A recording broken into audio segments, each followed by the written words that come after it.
see everybody. I know everyone had a busy weekend, and I'm really looking forward to this session, actually. This is something I've been really excited about, and I'm just going to give a couple more minutes. I see a few more people coming into the waiting room.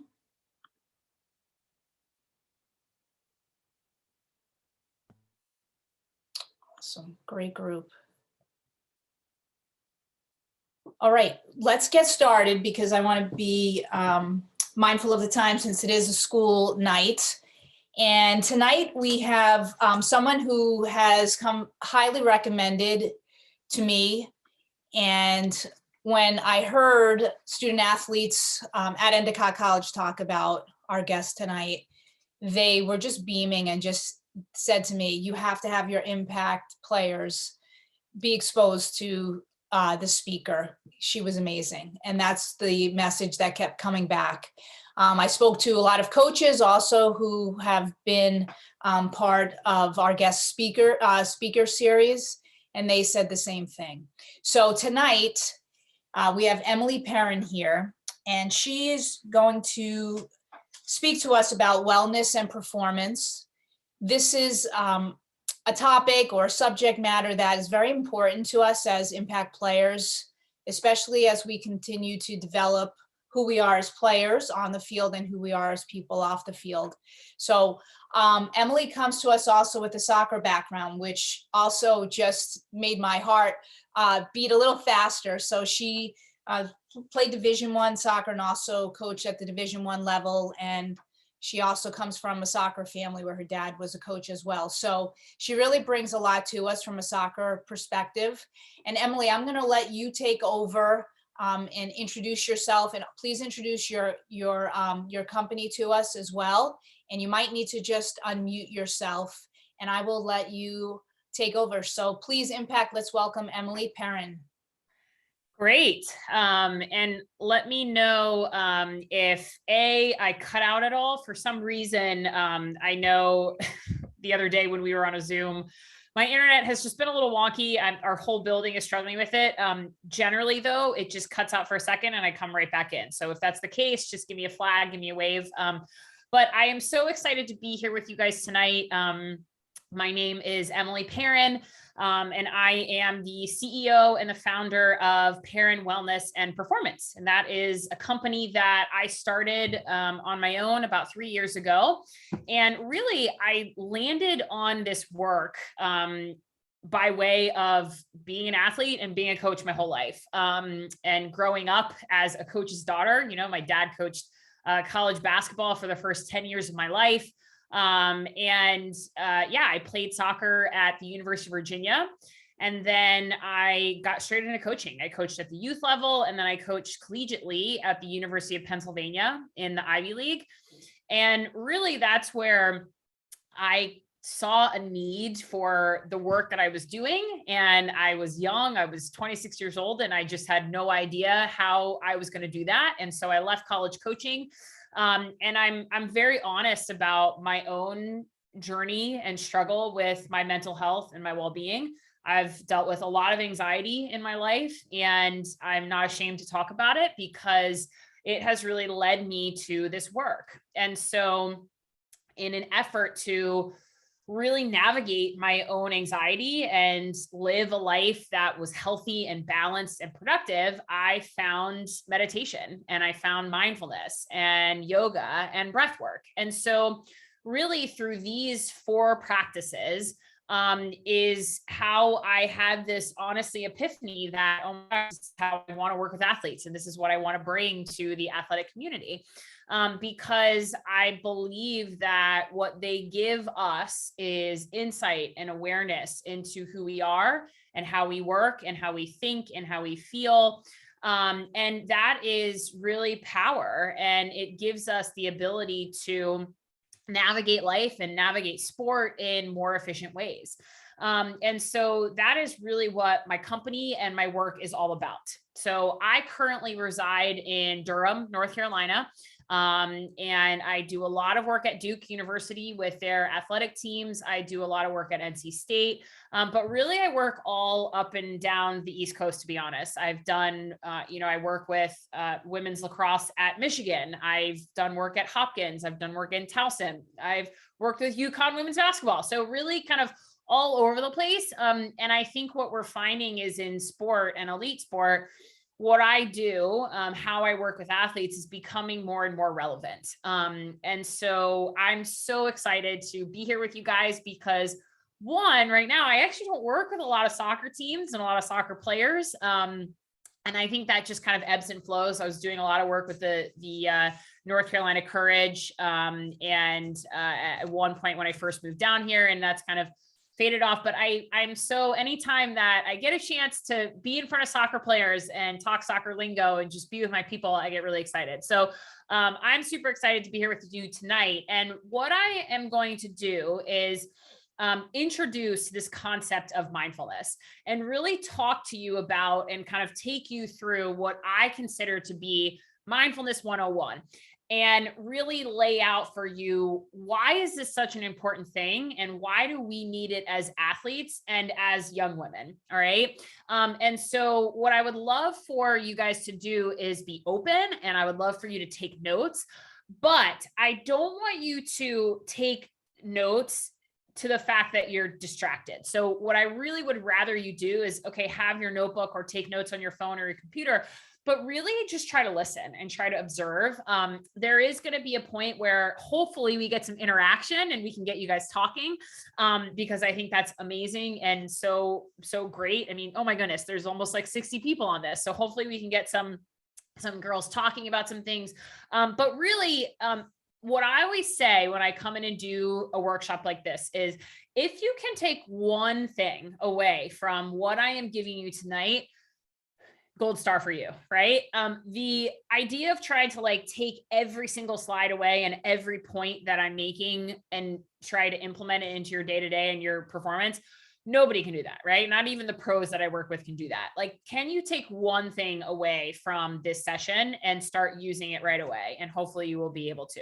I will also at the very end put up on the screen where you can find me. I'm pretty active on social media. I put a lot out for free. I have a free ebook. I have a free YouTube channel. And so I'll allow you to just know where I'm at in the world. Okay. So I'm going to share my screen and we'll get right into it. Okay, great. Can you guys see that? Yes. Perfect. Okay. So what I always love to do with athletes is kind of set the stage, right? So because, I think there is so much out there in terms of mental performance and a lot coming out on mental health, right? Look at the Olympics and Simone Biles, and this is great. But I think with that, we need to understand some things very clearly that are going to frame why we specifically need a tool and a skill like mindfulness. Okay.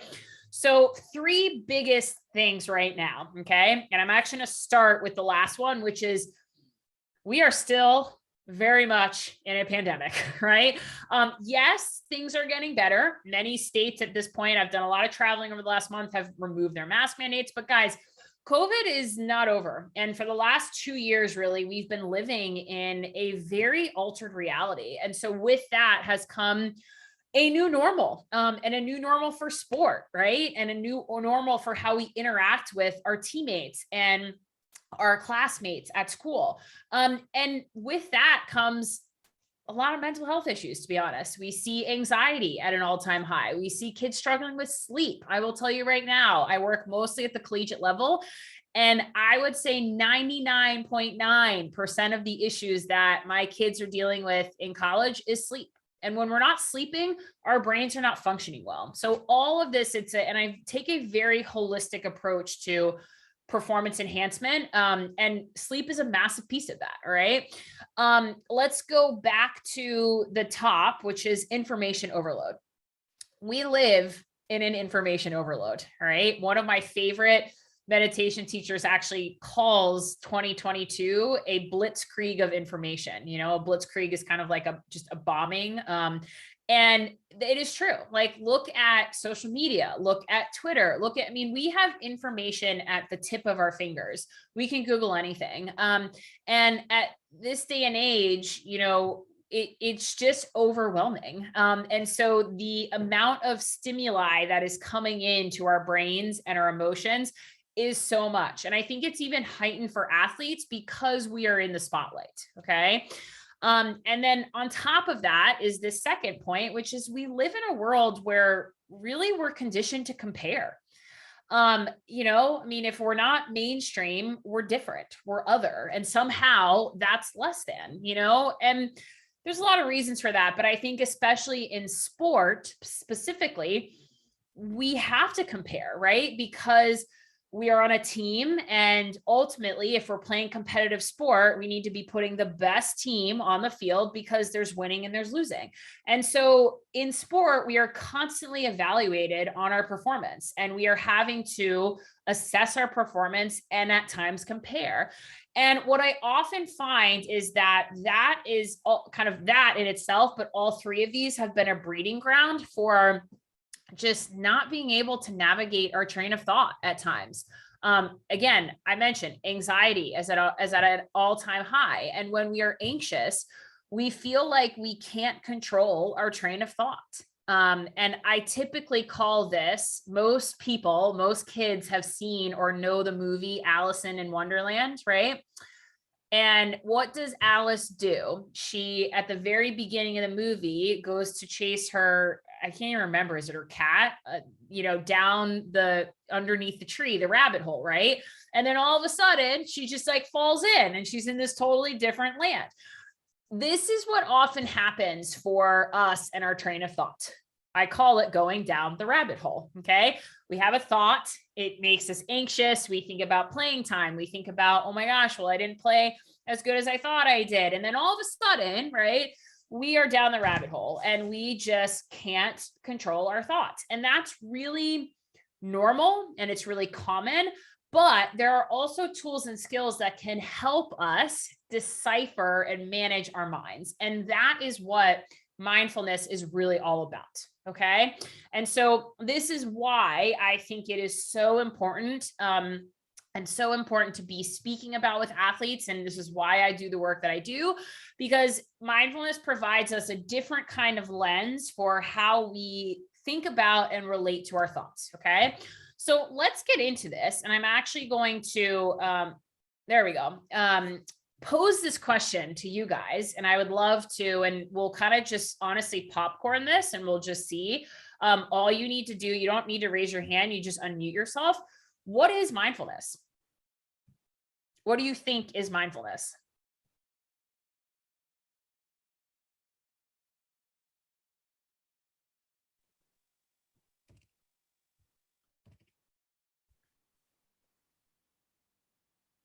And you can type it into the chat too.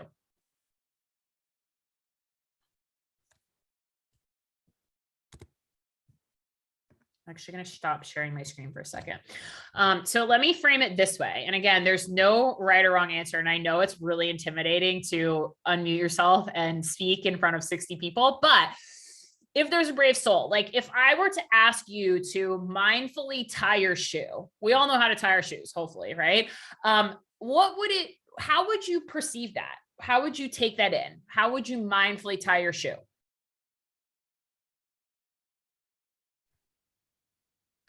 Being aware of something. Good. What else? Being aware, 100%.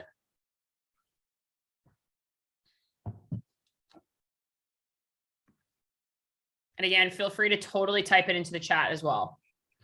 Being intentional with your actions. Very good. Mindful. What does it mean to be mindful? Thinking before you act. Oh, I like that. Thinking before you act. Good. Doing something with a purpose and not just randomly. Very good. Yeah. Awesome.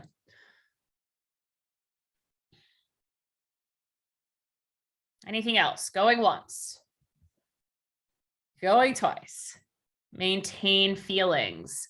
Ooh, yes, that is, yes, a little bit more complex piece of mindfulness, but yes, that is essentially right.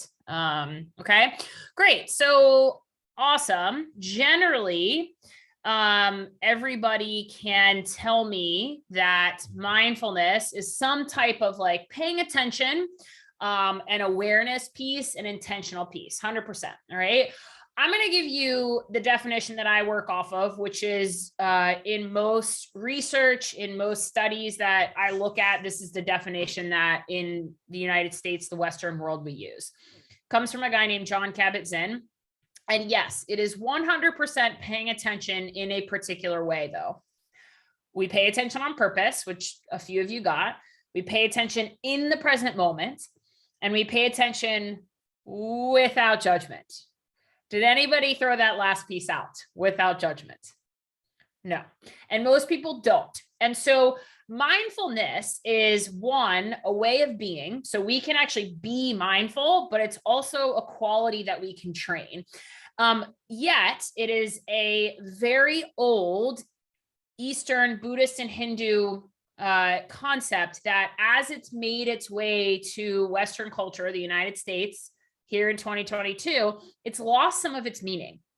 And what is particularly lost and people don't associate with being mindful is this without judgment piece. And we're going to get into it. Okay. So I like to break these down because I think it's really important and it's worthwhile. So when we are being mindful, the intention, right? Many of you alluded to this with like, we do it not just randomly, there's an intention behind it, but the intention is really to look at ourselves. It's to look at your experience, your thoughts, your feelings, how you're relating to the world. And this is a challenge. And so with my college players, I always give this example. I don't know if any of you guys watch game film of yourselves, but who likes to watch game film of themselves? Most people don't. Most people get uncomfortable, especially if they make a mistake. They're like, oh man, I don't like to watch that. So looking at ourselves and our experience is actually really hard. And there's been research studies that have shown that we will actually, as humans, inflict pain on ourselves before we look at ourselves. Okay. So this intentional action to really tune in and not tune out is big. It's big time. And the reason for that is because we are not really present. And so to be mindful is to be in the present moment. This you are here, this be where your feet are. And that's a really challenging concept for us because we don't do it very well. We are not present human beings. It's said that roughly 40 to 50% of your every single day, you're on autopilot. Think about this. So now I want you to answer this question for me, and you can just answer it in your head. Is there something that you do every single day? Every single day, some action, some habit that you just do, you complete. Chances are probably, right? Brushing your teeth. Mine is making my coffee, putting my little Keurig pot in my Keurig, right? We have all of these things in our day that we just do automatically. And that is wonderful and beautiful because let's put it this way. Let's take the sport of soccer. You just get on a soccer field and you know how to play. You know how to dribble, right? You don't have to rethink and relearn every single time you get on a soccer pitch to dribble the ball, right? That's a really good thing. It is a really good thing that our brain has the ability to automate processes. However, when we are trying to really tune in and be mindful, and in particularly work with our train of thought, when we go on autopilot, man, it's not a great thing. Okay. And so our train of thought is actually very habitual. It's kind of like our behavior. And so to be mindful and this to be present is very counterintuitive to how we live the majority of our life. All right. And then on top of this, we have to layer in this without judgment. Oh my goodness, right? There's a lot here. What does it mean to judge something, right? Look at the lady with the scale. We judge everything. We are a judging species, right? It's good, it's bad, it's black, it's white, it's right, it's wrong. I always use that like TikTok or whatever that thing that was going around Instagram where the dress was like, either people thought it was blue or people thought it was gold. I have no idea. I always thought it was blue, but right. We judge everything. We bring judgment to life. That is human nature. And we are not going to get rid of that, but we are also inherently pretty negative. Roughly 75% of what we think every single day is going to be negative. And so that is, I think, even heightened for athletes because of the competitive nature of sport. How many of you can resonate with the statement, I am my own worst critic? Me, right? So we need to understand, yeah, I see the hands going up, okay? We need to understand how to actually remove that critical piece and objectively look at our experience. Okay. And so when it comes to being less judgmental, what I like to say is this piece of the equation is, can we get a little less critical and can we get a little more curious? Okay. Can we get a little less critical and can we get a little more curious? Because if we get curious about our experience, our performance, our train of thought, you will notice that that kind of already removes the harshness of, judgment, if that makes sense. Okay. And we don't have, gosh, maybe we could do series 2.0 on the judgment piece. We're not going to go too in depth into that tonight because that's actually kind of a more developed skill when it comes to mindfulness, but you are going to understand what this without judgment means when we get to the experiential part. Okay. So without judgment, we've got a lot of complexity here. So being mindful is not necessarily hard in 1 second, but the continuation of mindfulness is what is hard. Okay. And bringing it into these bits and pieces of our lives where we are more critical is a challenge. And so we need to actually develop the ability to do that. Right. And so the cool thing is that we know that we can actually train our brain to be more mindful by stuff like this. So we know what mindfulness is. How do we do it? How do we be mindful? Well, I think the gateway to mindfulness and how I teach mindfulness and how I was taught to teach mindfulness is understanding what it means to be present. And so essentially, we start with this idea of the present moment. If we can be present, chances are we give ourselves the opportunity to come into our experience with a more mindful lens. Okay. So what does being present mean? Be where your feet are. Has anybody ever had a coach tell them that? Just be where your feet are. It's big in baseball because baseball, you do a lot of standing, right? So the mind wanders off, right? So the present moment is like this very like, be here, be here, be here. And what do you notice? The present moment is ever evolving, right? It's constantly changing and it's constantly shifting. And so what I think can actually be really helpful to help us understand what being present is to understand what it is not. Okay. So I'm going to give you a little reflection here. All right. And so this is where you can write some things down. You can take some notes, and I want to ask you a few questions. Like, what gets in the way of being present? What gets in the way of showing up to my life? Distraction. What are the things that distract us? Right. And I want you to think both life and sport. So great example. Something that really distracts me in my life is social media. I run a business, right? I have to be on Instagram and Twitter because that's how I put content out. But oh my gosh, I went on like a 30-minute TikTok spiral the other night where I was sitting on my couch and before I knew it, I hadn't done anything for 30 minutes but scroll through TikTok, right? That's distraction. That is keeping me from being present in my life. Sport. Referees. Anybody ever get into a game and the ref is just absolutely terrible? They're making bad calls. They're not protecting players. And that inherently gets many times coaches and players riled up.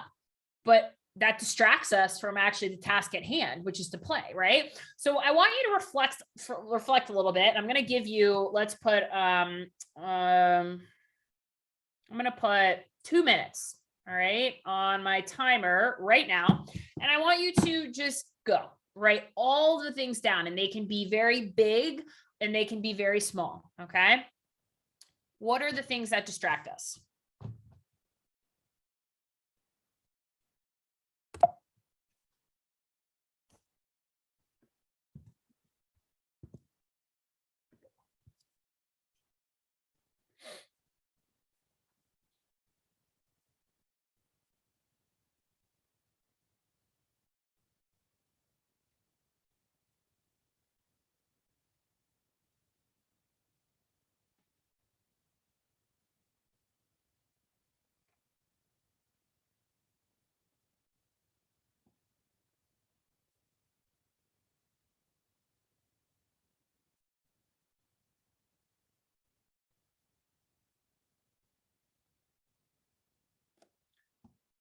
All right, you got about 45 seconds.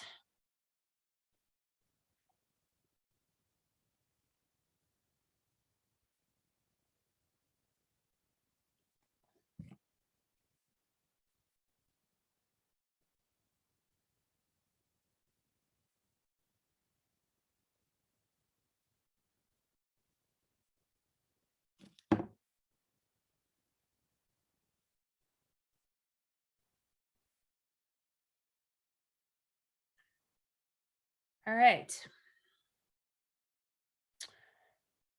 Let me turn my timer off so it doesn't buzz at me. All right. So I would love to hear from you guys. And I feel like people are a little bit more comfortable typing in a chat, which is totally fine. But let's hear, like, what are the things that distract us? What are the things that keep us from being present and being mindful? Anything goes, both sport and life.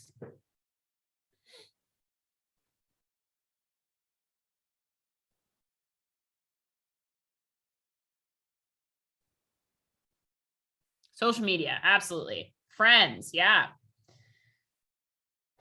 Good. Drama. Drama, yeah. I mean, I think, yeah, drama that most of the time comes with friends, right? And sometimes even family, right? Somebody said cell phone. Yeah, I mean, your cell phone just in general, like anybody have their notifications turned on, and that can be notifications for social media or just email at times, or getting a text message, right? Absolutely. That's the world we live in. Great. What else? Pressure. Pressure. I love it, right? Pressure, expectations. And that comes from coaches. It comes from teammates. It comes from family members, right? Wet feels. Oh my gosh. Yeah. Right. Slipping, sliding. I was just watching a lacrosse game this weekend where there was snow everywhere. It was freezing cold. The temperature can be distracting. The score of the game. Absolutely. School. Yeah.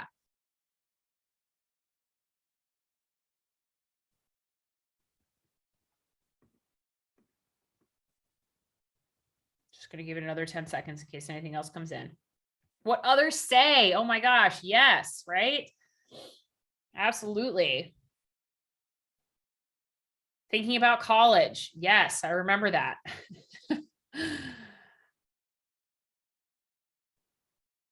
Thinking about college, but also, I think you guys you're soccer players. If you're going through the recruiting process, it's also a constant conversation, right? Of where other people are going or where other people are looking. And yeah, I mean, so distracting. Opinions from others. Absolutely.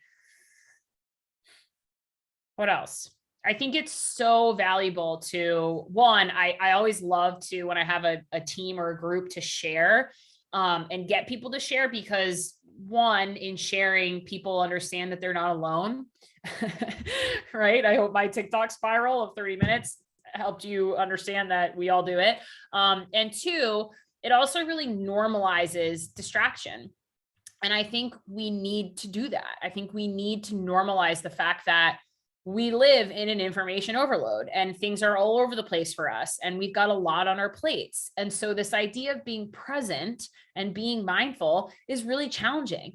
And it's something that we have to work at, but it's really important. Okay. And the goal with all of this, being present, being mindful, is not perfection, all right? It's not perfection. It is finding little moments where you can insert and use your mindful lens and be a little bit more present that start to make a drastic change in your life, okay? Thank you so much for all of you that shared. I resonate with all of these. Even if I, am not worried about where I'm going to college right now, I remember that feeling. Okay. So these were just some of mine. And some of the ones that have come in from various talks, that I've given. Eating. Oh my goodness. How many of you eat looking at your cell phone or watching TV, and before you know it, you go down to grab a bite and your food is gone, right? Completely distracted. We were not present at all. I think most of you are raising your hand in agreement with that. Yeah. I mean, all the time. All right. Social media, our thoughts, our feelings, our emotions. I mean, how many times are our emotions distracting? Like we get sad and that's distracting. I mean, all the time, right? Friends, family, the right side is going to be sports specific. So refs, the other team, fans, sports specific, social media, story loops, or what we call ants, automatic negative thoughts. Automatic negative thoughts really show up in performance when we make a mistake or we do something and we're really quick to jump on ourselves. Like, oh, why do I always do that? Or, oh, I always lose the ball, right? Those are really automatic habitual thoughts that we need to start to bring some mindfulness to, right? Your own performance, like I mentioned, the weather. I was literally watching a game this weekend that it was snowing. And I mean, it was a lacrosse game. And so hands were cold. Like that stuff can be really distracting. Okay. So it is really important to understand and create awareness around the stuff that distracts us so that we can be proactive about it. Right? We can start to remember that, oh yeah, TikTok. This is this thing that distracts me and keeps me from presence. Let me pause for a second here before I go down that 30-minute loop. Okay. This is where we start to create change in our lives using mindfulness. Okay. Awesome. Great stuff. Okay. If there is anything that you take away from tonight's session, I hope it is this: being present. And what I will say is even being mindful is a process. It is a process that we have to very consciously and intentionally work ourselves into, and then recommit to it over and over and over again. And we do it without judgment. We're not going to judge ourselves that we have to engage in this. We're not going to judge ourselves that we got distracted. Okay, we got to come back to presence. Oh, we got distracted. We got to be more mindful. No judgment there. This is part of being human. I think too many coaches throw out, well, just be present. Just be where your feet are, without really understanding the immense amount of complexity to this. So we need to understand that this is something that we have to be consciously and intentionally engaging in all the time. All right. So now you may be thinking, okay, well, it's a process. Well, how do I complete that process? What do I do? Okay, great question. So we have to use essentially three things. We have to use our body, we have to use our breath, and then we have to use our 5 sensations. Reason being is because if you think about it, your body and how you are sensing and feeling your body, right? Vision, sense of smell, taste, all of these things, if you can access them, you are in the present moment. The body and your breath are always in the present moment. The mind and your thoughts are what is not, right? So I can be sitting here, and let me use you guys in the audience as an example. You guys can be sitting here in your house listening to this presentation. Physical body is here in the now, but your brain could be thinking about something that happened 3 weeks ago, right? So this concept of using the breath in the body is like noticing that the brain, the train of thought, our mind is 3 weeks ago, and lassoing that guy and saying, nope, come on back to where I actually am in time and space, right? Find my breath, find my body. All right. If we can find and feel these, then we are present. If we are present, we can be more mindful. Okay. So let's explore this. You may be thinking, okay, well, what does she mean by feel my body or use my body or feel my breath or use my breath? Well, I'm going to give you 2 techniques of how to do this. And so what we are essentially doing here is we're taking some reps. All right. And I have an actual weight with a hand because everybody understands this idea of like taking physical reps, strength wise, reps in shooting, reps in speed and agility. Everybody understands that if they're an athlete, right? Well, these 2 techniques and what we're doing here is we're taking reps for our brain. We're taking reps for this concept of training the ability to be present and to be mindful. Okay. So I'm going to give you 2 techniques to do this, to access this. The first one is called touch points, and that's using the body. And the second one is feeling the breath. Okay. So we're going to explore both of these. We're going to do touch points first, and we'll use the breath second. Okay. So touch points are very small, like quarter. I wish I had a quarter on my desk. I don't, but a quarter size space, point of contact. And what I mean by point of contact is the body is either in contact with the body or the body is in contact with something else. So right now, me sitting here, a touch point would be my sit bones to my chair. I would find a little point of contact that I can feel of my sit bones, my seat to the chair I'm sitting in. All right. If I were to be holding my neck like this, if I was just kind of sitting, relaxing, which sometimes I do, a touch point that I could reference here would be maybe the tip of my pointer finger to my shoulder.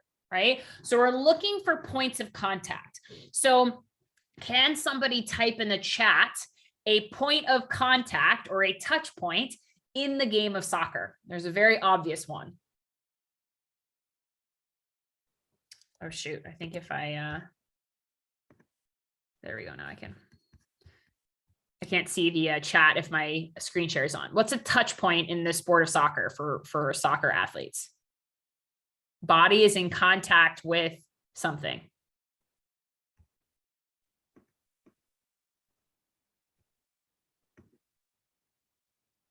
You can unmute yourselves if you want.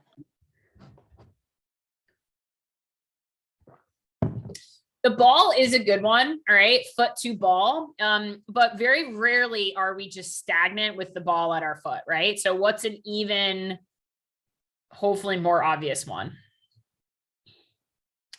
Foot, the ground, right? Your feet. Can you feel your feet? Okay. So we're going to feel our feet. And so I'm going to bring this back up one more time, because when I say feel, this is what we are looking for. Okay. Look at all of these adjectives that can describe the amount of feeling and sensation in the body. Now, this is complex. And so if this is a struggle for you, I want you to know that this is a struggle for many people, and this is what I do for a living. I teach people how to get better at this, okay? I work with many professional athletes that struggle with this stuff, okay? So we're feeling pressure, we're feeling tingling, we're feeling vibration, we're feeling pulsing, cold, hot, pain, ache, nothing at all, okay? And I'm going to guide you through a little exercise here. So we're actually going to feel touch points at 2 different places, and we're going to start with our hands, and then we're going to start with our feet. Okay. So what I want you to do is relax, get comfortable. And I want you to actually take your palms together. And so just stack the hands. All right. And right away, I want you to, if you want to close your eyes, you can just see if you can feel the hands stacked together. Do you feel all the little points of contact of the fingertips, of the palm of the hand? And so what can actually be helpful is if we create a little bit of sensation for ourselves. And so what I want you to do now is actually rub your hands together. And so maybe you give a little rub up and down, maybe forward and backwards, maybe side to side. What do you feel as you rub the hands? That friction, maybe it gets hot, maybe you get sweaty, and then find stillness. Stack the hands And see if there's any remaining sensation that kind of has evolved because of that movement.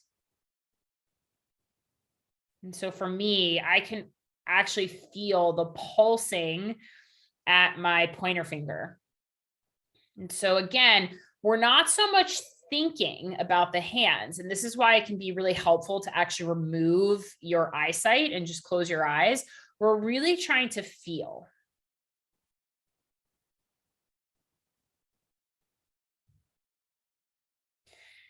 Good. And so let's put the hands down. And then what I want you to do is place both of your feet down on the ground.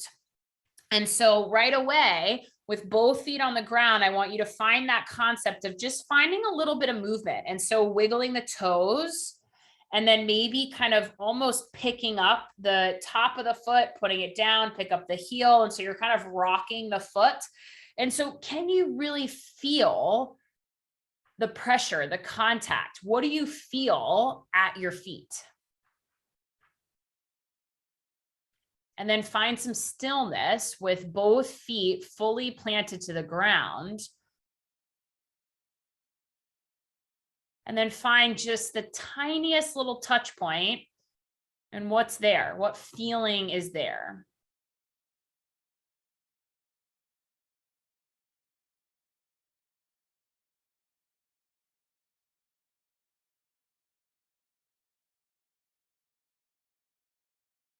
Okay, good. So that is feeling your feet. So I want to ask you guys a question. Who, throughout that exercise, the hands and the feet, at any point were you like, this is weird? Anybody want to raise their hand and be brave? Was anybody like, what is she asking us to do? This is weird. What's going on here? Is that judgment? Yes. Okay. So, right, when we are doing these types of things, this is how we start to layer in that removing the judgment. It's not right. It's not wrong. It's not good. It's not bad. It's not weird. It just is. It's an experience. And so do you see how we're kind of layering on these skills, right? This mindful lens, right? We're really tapping into the feeling. We're doing it very intentionally in the present moment. And we're going to try to remove that judgment that we add onto our experience. Okay, let's work with the breath now. So, and I apologize that I'm going back and forth, but I like to be able to kind of like imagine that I'm in an auditorium and seeing, even though you're little boxes, seeing, you know, the people that I'm with, and then going back to slides. So, okay, so the breath in a very literal sense is life. If we're living, we are breathing. And so in a very kind of, you know, woo-ha-ha way, the breath is the present moment. And so when we talk about feeling the breath, we are not thinking about our breathing. We're actually feeling our breathing. And this is really cool because the breath is, and I'm actually getting ready to move into, if you decide to follow me on social media, I'm actually doing the next 2 weeks of content dedicated to the breath. It's going to be really cool because the breath is actually the controller of your nervous system. What does your nervous system do?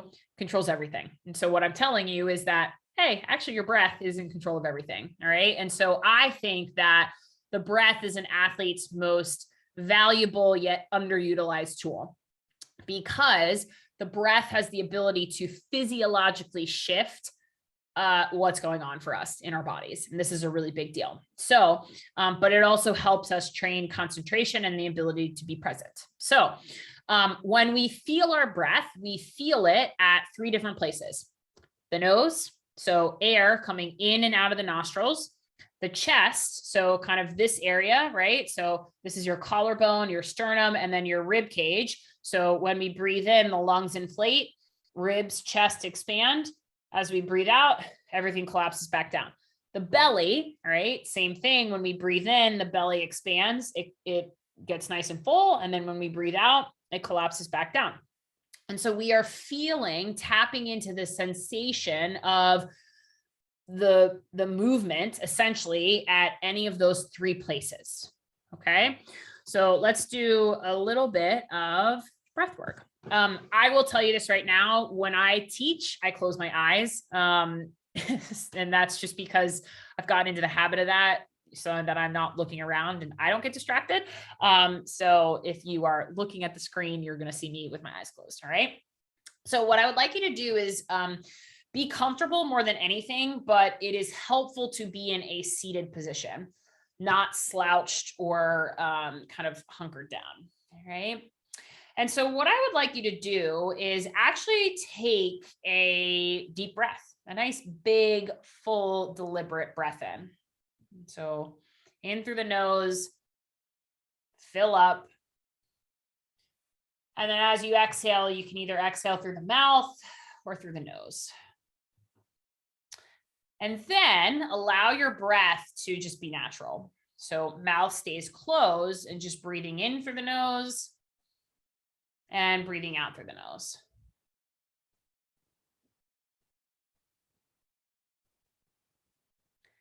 And so seeing if you can bring your awareness to the feeling of your breath. Do you feel the passage of air at the nose?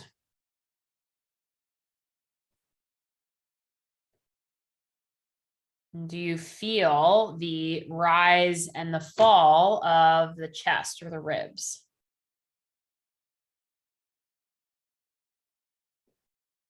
Or do you feel the belly expand and contract?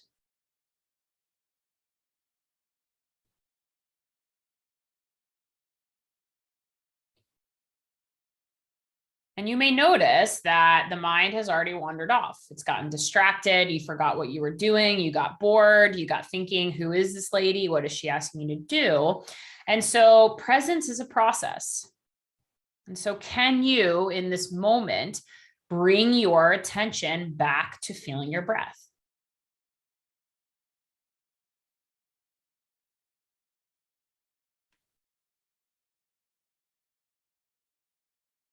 Where can you rest your attention on the feeling of the breath?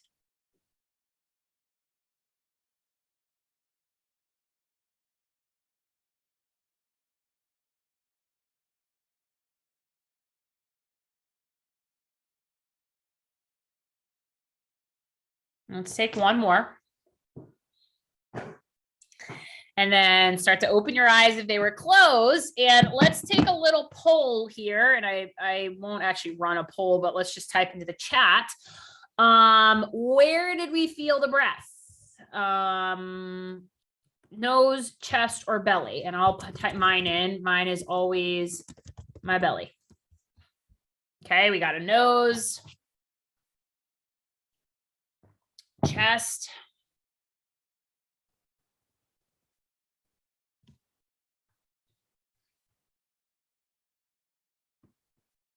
chest. And I will tell you that this can change. So when I actually first started meditating, I was a nose. I felt everything at the nose, and then I shifted to my chest, and then I shifted to my belly. And sometimes within an actual practice, it can change too. So don't get too hung up. Again, drop the judgment. Okay. It's not right. It's not wrong. It's just where you feel the breath. Okay. So good. All right. You've got these kind of two techniques, feeling the body, touch points, and the breath as this kind of gateway to the present moment.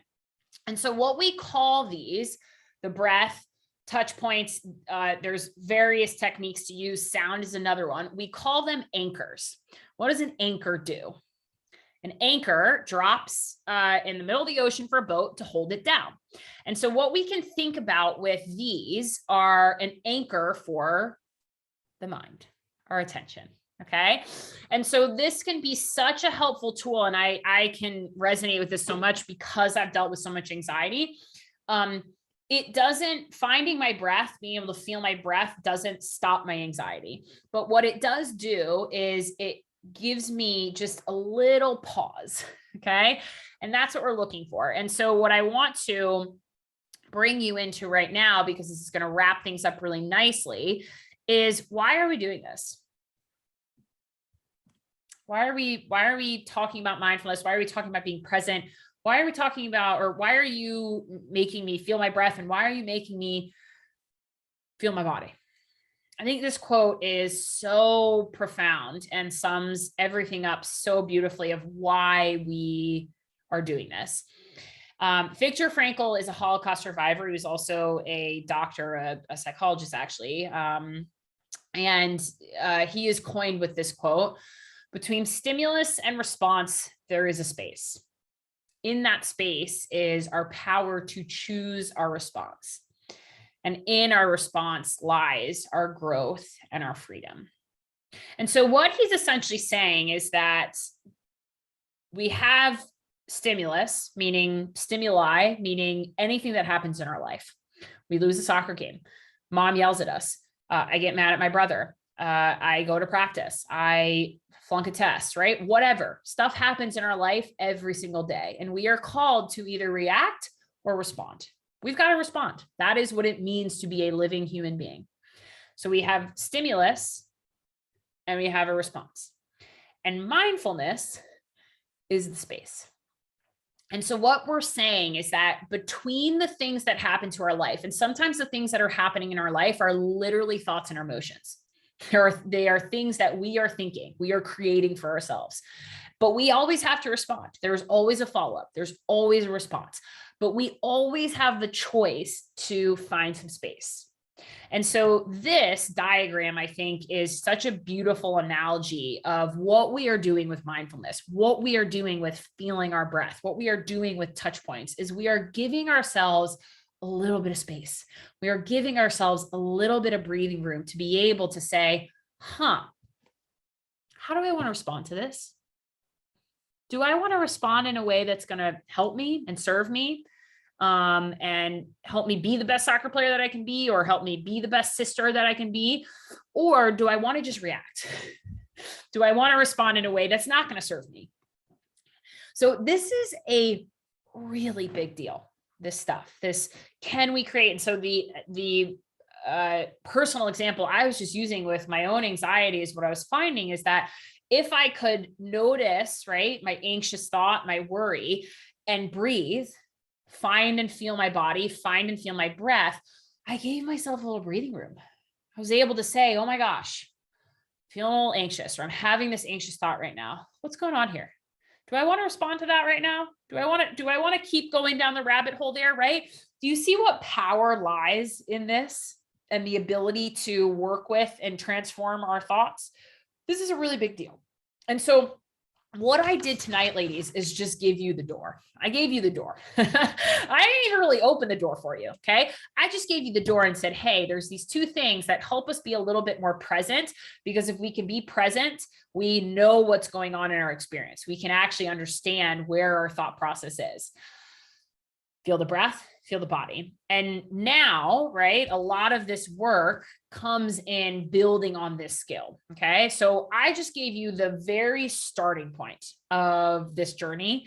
And it's a really big starting point because I think it gives you a lot to actually work with. This tool, this very tangible tool, right? And I think a really great example is in soccer is like, okay, you give the ball away, right? What generally happens when we give the ball away? Most of us, right? Not all, but we get frustrated, we get irritated, we start thinking we're bad, we start thinking that we always do this, our shoulders start to slump, our body responds to this, right? And so what can you do in that moment? What can you insert there? Give the ball away. We don't always, because of the run of play and the speed of soccer, we don't always have a chance to stop and take a breath. But, right, what I have given you is a new way of thinking about how you can potentially deal with that. Does that make sense? And, I think honestly, like a breath doesn't take that long. So give the ball away, and maybe it's like you really gave the ball away, so it went out of bounds. Perfect time to take a deep breath, recollect, right?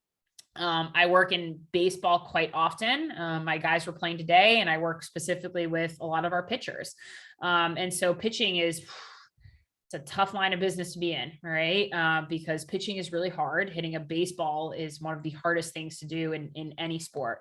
And so the breath is a really powerful thing for these athletes to be able to kind of push pause when either they've been struck out or they've thrown a pitch that didn't hit their pitch count or whatever, right? It inserts a little bit of space so that it gives them a little bit more room to work with how they are going to respond. Really big deal. Okay. So this is all my information. This is my website. So if you go to my website, I have a free ebook, which has a couple of practices that help build on this. So one of my practices that I give all my athletes called the mindful pause. That's a great one to be doing. That's my Instagram, my Twitter, and then my YouTube channel has a ton of stuff. It's got a lot of meditations, got a lot of yoga practices. I'll send, I can get all this out in the email to you too. So that we'll make sure that everybody has it. But what I would love to do is, what do I do? Okay. I would love to, well, we can go a little over 8 o'clock, right? If we've got questions. I'd love to just open it up. And I understand a lot of this time, what will happen is people don't feel comfortable asking certain questions that are a little bit more personal. Shoot me an email. I'll even actually just, hold on. Emily at perrinwellnessperformance.com. That's my email. Okay. Shoot me an email. It may take me a day or two to respond. But I'd love to chat with you. I genuinely love this stuff. I think it is so, so important, but I'd love to just hear any questions, any comments before we head out. And just to the impact group, Emily will be back for a 2.0 session, but I do have a question because a lot of times our players are very anxious or nervous, especially they're going to ID days. They are, performing and they know college coaches are there. What are some strategies for our players to really just be focused on themselves versus everything else that's happening? Yeah. Oh my God. Such a great question. And man, I could answer that for hours, but the one thing that I'll say is I'm a really big, I really believe in the proactive work, meaning I think in this situation, what I always tried to do as a player in those moments is get really clear ahead of time, well before the ID camp, of like, what are my strengths as a player and what are the things that I really want to showcase that I'm really good at? And I used to write it on an index card and put it in my soccer bag, because if I have this reminder that I can look down in my soccer bag and remember, oh yeah, you know what?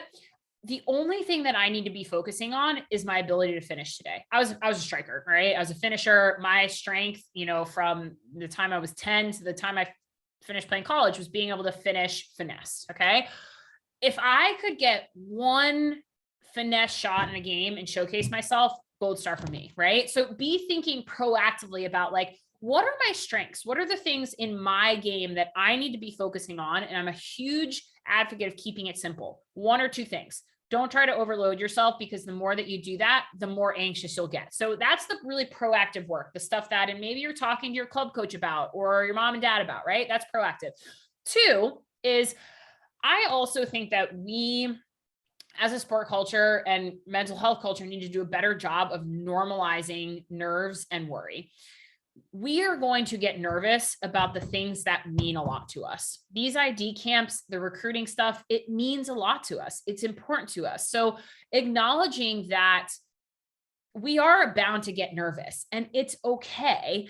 And actually, the more accepting we are around that, the easier it is to navigate. And the cool thing is that science and looking at the brain has actually been able to show this. When we actually just plainly like get to that moment and we're like, oh my God, I've got so many butterflies in my stomach right now, I'm feeling really anxious.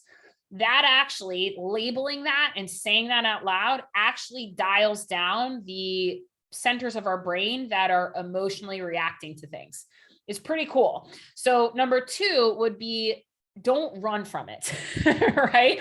We don't like nerves and we don't like worrying and anxiety because it's really uncomfortable. But the more we try to like, I shouldn't be nervous, I don't want to be nervous going into this ID camp, the more it's going to stoke the fire. And so can you, in that moment, just kind of have this you know what?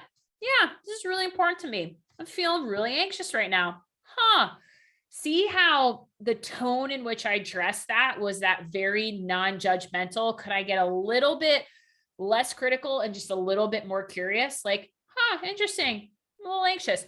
Totally changes the relationship that I have to my anxiety and my worry. And that's what we're going for. And what I guarantee if you do that is that it will drastically drop the intensity. Will it make it go away? No, but I guarantee it will take the edge off of the intensity that you're feeling. Okay. I would say those are the two biggest things.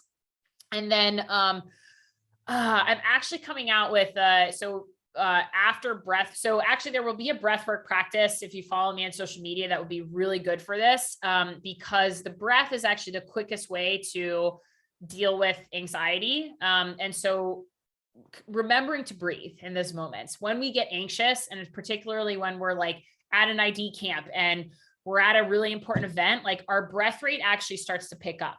That makes sense, right? Because we're a little on edge. But if you can slow your breath down, that will automatically calm your body down. And more often than not, your brain will follow. Okay. There's a lot of complexity to that answer, but I think those three things would be my biggest takeaways with that. Follow along for the breathwork practice. It's a great one. And then I'm actually doing a whole series, which is going to be great on how we navigate failure and rejection. And there's going to be a lot in that, that can be helpful for anxiety, particularly with how we navigate emotion. So definitely want to check that one out.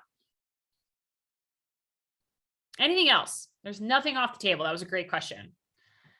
And I love talking about, maybe that will be our next, that can be our 2.0, because that's just, whew, there's a lot of complexity to that, but anything else? Anything coming in the chat?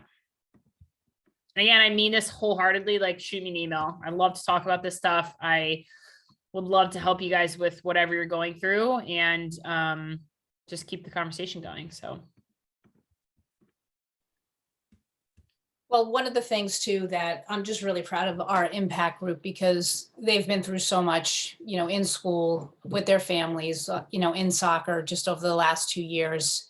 And this league really launched during that time as well. So we've been with masks, without masks, doing things together, and Zoom really started because we couldn't get all of us together, in one location. So I'm just really proud of these players. And I know, they've been very busy this weekend as well, but we do have a leadership group also that if, that we can start to generate some topics also to bring to Emily, and then hopefully, you can join us again. But my question about being nervous is because I'm nervous every time I do a Zoom or every time I do an event. So I think normalizing it makes me feel a lot better as well. Oh my gosh. Yeah. And it's, I always say, the quote that comes to mind for me, because I think I always had this misconception that, and I think many of our athletes struggle with this. They're like, oh, well, I just shouldn't be nervous. One of the biggest questions I get is like, how do I make that go away? How do I make it stop? And I was reading this quote a couple years ago that just resonated with me. And I actually have a painting of it right here. It's called, or the quote says, you can't stop the waves, but you can learn to surf. And I think that's so beautiful in specifically with regards to anxiety, because we will never stop anxiety. As long as we're living, like that is a main function of our brain to keep us alive. And we will never stop it, but we can learn how to surf. We can learn how to navigate it. And so I think a massive way that we can start to help ourselves out is like just acknowledging that, like, oh my gosh, common human experience. Like we all get nervous. I get nervous every single day. I have anxiety every single day. Right? I have not cured myself of that.